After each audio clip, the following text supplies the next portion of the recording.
Subscribe कीजिए हमारे educational channel को और बेल आइकन दबाइए सबसे पहले वीडियो पाने के लिए।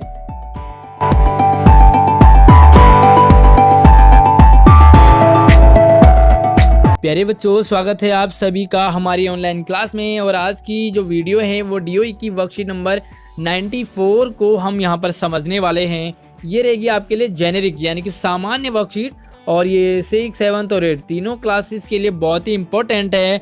तो आपने इस वर्कशीट को अपनी सामान्य वाली जेनेरिक वाली कॉपी में करना है, चाहे तो आप इसे एसएसटी में भी कर सकते हैं। ठीक है, तो आगे बढ़ने से पहले आपने वीडियो को लाइक करना है, अपने दोस्तों को भी ज़रूर शेयर करना है जो कि 6 में या 7 में या 8 में पढ़ते होंगे अपने क्लास ग्रुप में, और साथ ही अपने रिश्तेदारों को भी ज़रूर शेयर करेंगे। तो चलिए बच्चों, आज की जो वर्कशीट है वो हमें इस 26 जनवरी की याद दिलाएगा, लाल किले की याद दिलाएगा, और आज की वर्कशीट से आपको बहुत बड़ी सीख मिलने वाली है। तो चलिए हम पहले सवाल को देखते हैं। यहाँ पर नीचे दिए गए चित्र में क्या क्या और कौन कौन हैं उनके नाम आपने लिखने हैं। ठीक है, और इनमें से किन्हीं 3 के बारे में एक एक वाक्य भी लिखना है।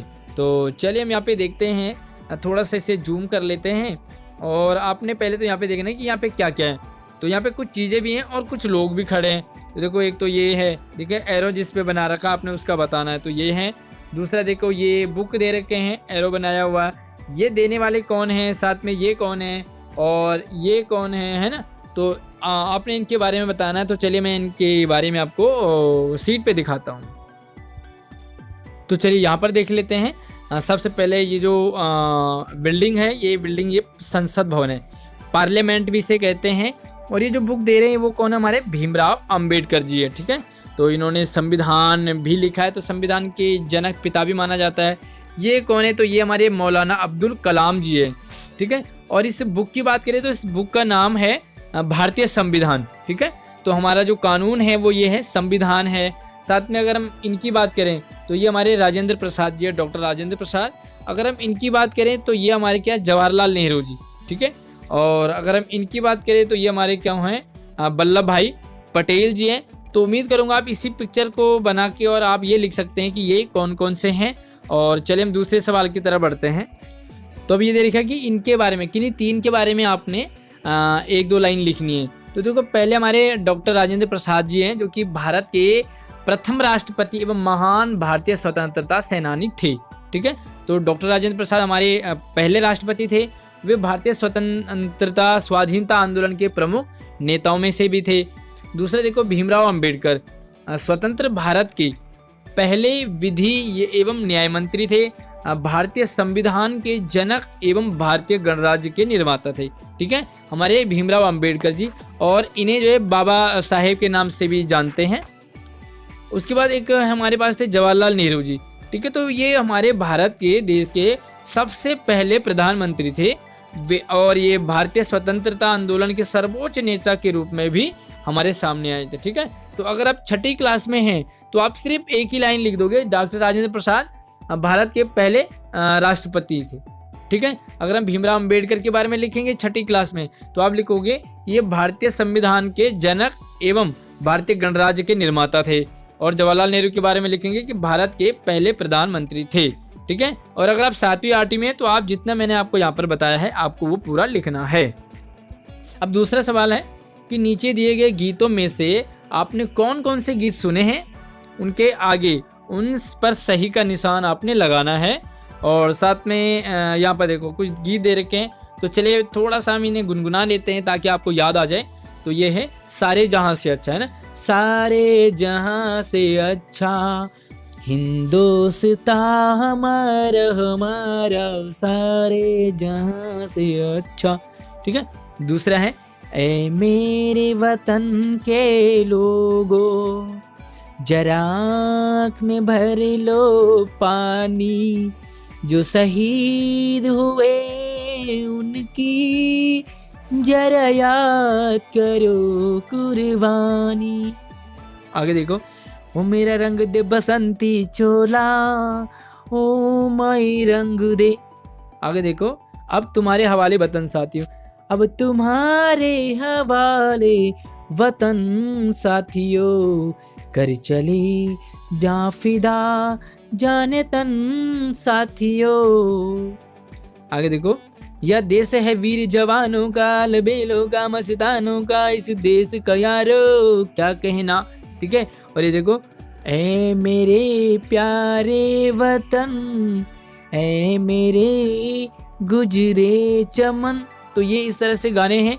अब आपने मुझे कमेंट में भी बताना है कि आपने इनमें से कौन कौन से गाने सुने थे। ठीक है, तो उसके आगे आपने निशान भी लगाना अपनी वर्कशीट में और मुझे बताना है कि आपने इनमें से कौन से गाने सुने थे और जब मैंने आपको सुनाया तो आपको कैसा लगा। ठीक है, और जो अगला है तीसरा सवाल, वो भी बहुत ही इंटरेस्टिंग है। चलिए इसे थोड़ा सा और जूम कर लेते हैं, जूम आउट। और ये देखो, ये सभी गीत किससे जुड़े हैं? जो ऊपर जो गीत हैं वो किससे जुड़े हैं?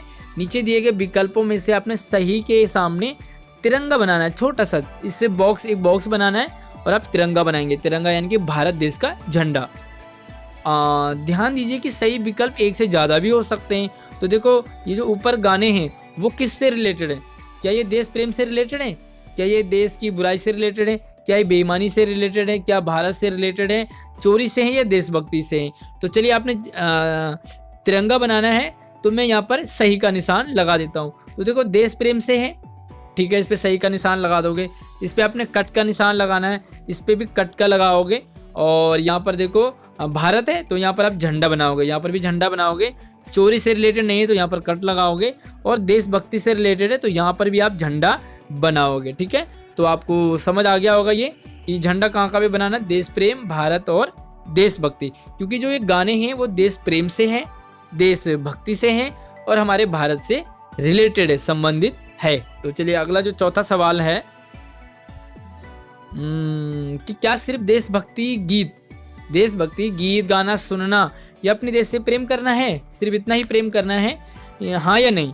तो आप कहोगे नहीं, क्योंकि सिर्फ गाना सुनना ही देशभक्ति नहीं है, बल्कि इसे और भी आगे लिख सकते हैं कि हम अपने देश के लिए बहुत कुछ कर सकते हैं, देशभक्ति बहुत तरीके से दिखा सकते हैं। सिर्फ गाना सुनना या गाना बजाना या गाना बोलना ही देशभक्ति नहीं है, बहुत कुछ देशभक्ति है।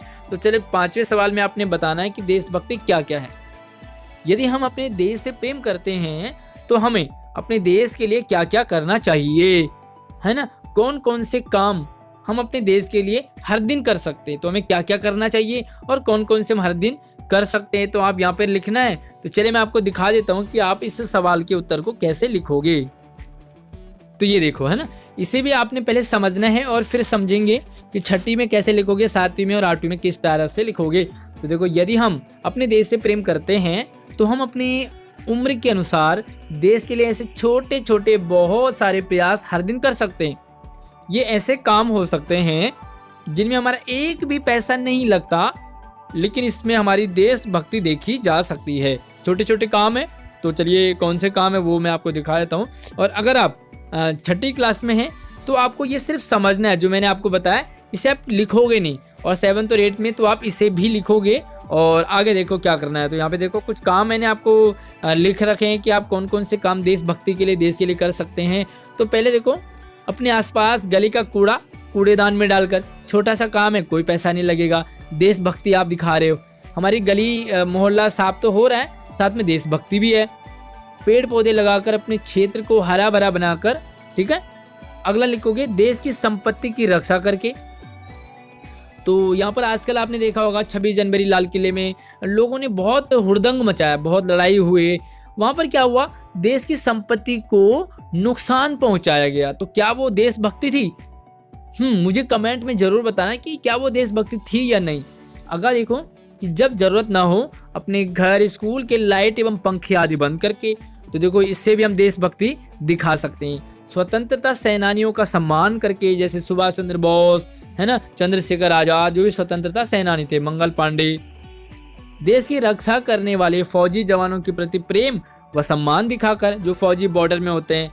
सरकारी चीजें जैसे स्कूल, बस, ट्रेन, सड़क आदि को नुकसान नहीं पहुंचाना है, बल्कि इन्हें साफ सुथरा रखना है। अपने देश की निशानी जैसे तिरंगा, झंडा आदि का सम्मान करना है। तो आपने देखा कि जो अभी 26 जनवरी पे हुआ, वहाँ पर बहुत सारी चीज़ों को नुकसान पहुँचाएगा, जैसे बस को, सड़क को, ट्रेन को, लोगों ने बहुत तोड़ फोड़ मचाई। तो क्या लगा आपको, क्या ये देश प्रेम था या नहीं था? मुझे कमेंट में ज़रूर बताना है। वीडियो को लाइक करना है, अपने सभी दोस्तों को भी जरूर शेयर करना है। धन्यवाद। तो चलिए मेरे साथ आपने बोला वंदे मातरम, जय हिंद, जय भारत।